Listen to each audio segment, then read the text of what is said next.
సంకల్ప సిద్ధితో సాగుతున్నారు honourable CM గారు. రేవంత్ అంటేనే తేజం, రేవంత్ అంటేనే వేగం అని చాలాసార్లు అనుకున్నాం. అదే ప్రజాసేవ యాగంగా కదులుతున్న ఆనరబుల్ సీఎం గారి సందేశం మీ అందరి కరతాళ మధ్య.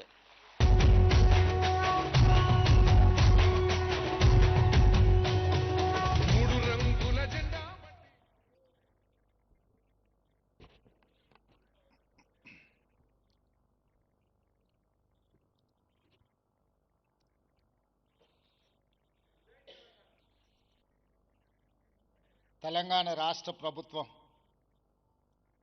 చీఫ్ సెక్రటరీ రామకృష్ణారావు గారు అధ్యక్షతన గ్రూప్ 3 ఉద్యోగ నియామక పత్రాలు అందజేయడానికి ఈ కార్యక్రమాన్ని ఏర్పాటు చేసి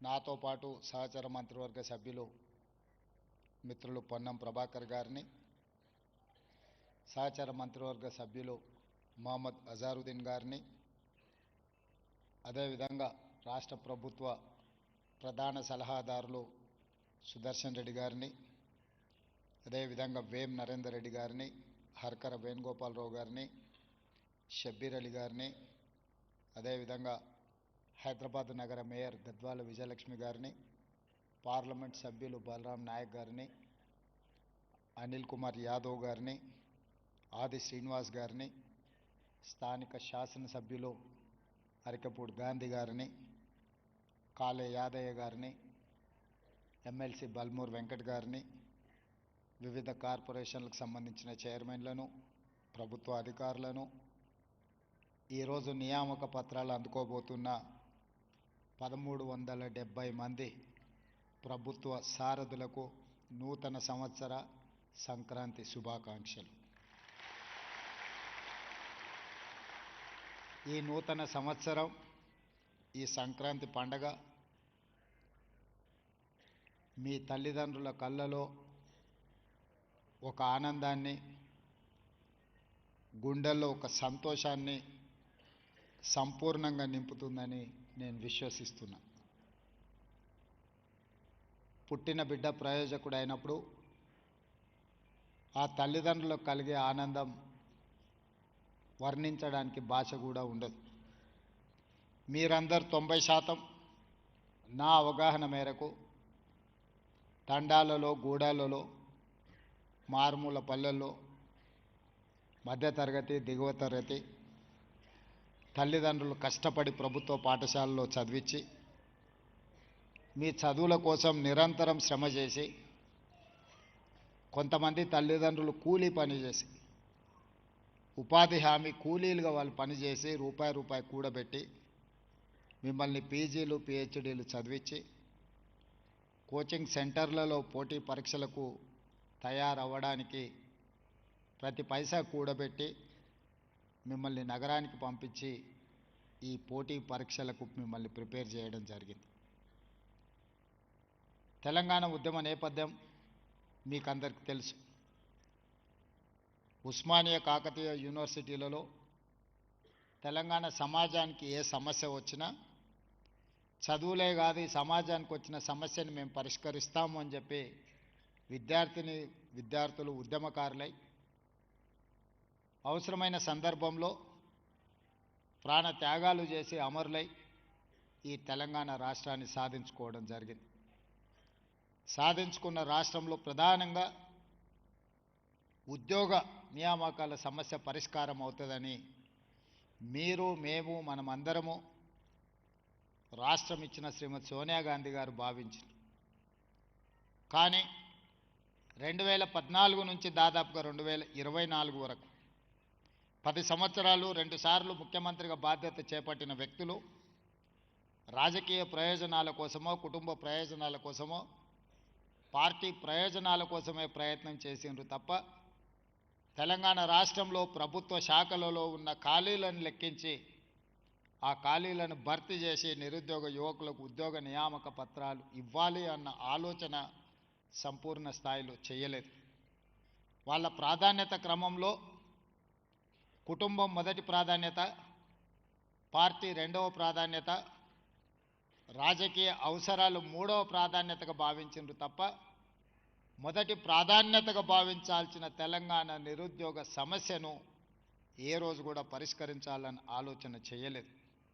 అందుకే 10 సంవత్సరాలు ఓపిక పట్టిన ఈ తెలంగాణ యువత ఇక లాభం లేదు, మేం పూనుకొని మాకు ఉద్యోగాలు ఇవ్వాలి అని అడిగే పరిస్థితి నుంచి వాళ్ళ ఉద్యోగాలు తొలగిస్తే మా ఉద్యోగాలు మాకు వస్తాయని చెప్పి మీరందరూ రోడ్డు మీదకి వచ్చి 2023 నాడు మీరు డిసెంబర్లో తీసుకున్న నిర్ణయం ఇక ఉద్యోగాలు అడగం, ఉద్యోగాలు ఇస్తామని గద్దెనెక్కిన వాళ్ళ ఉద్యోగాలు తీస్తామని మీరందరూ నడుము బిగించారు. కాబట్టి ఈనాడు ప్రజాప్రభుత్వం ఏర్పడ్డది.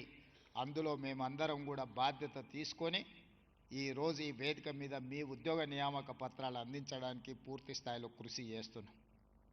ఈనాడు మీకు అందరికీ తెలుసు, తెలంగాణ పబ్లిక్ సర్వీస్ కమిషన్లో జరిగిన దారుణమైన పరిస్థితులు 2011లో గ్రూప్ 1 ఉద్యోగ నియామకాల నోటిఫికేషన్ వస్తే 2019లో నియామకాలు జరిగినాయి.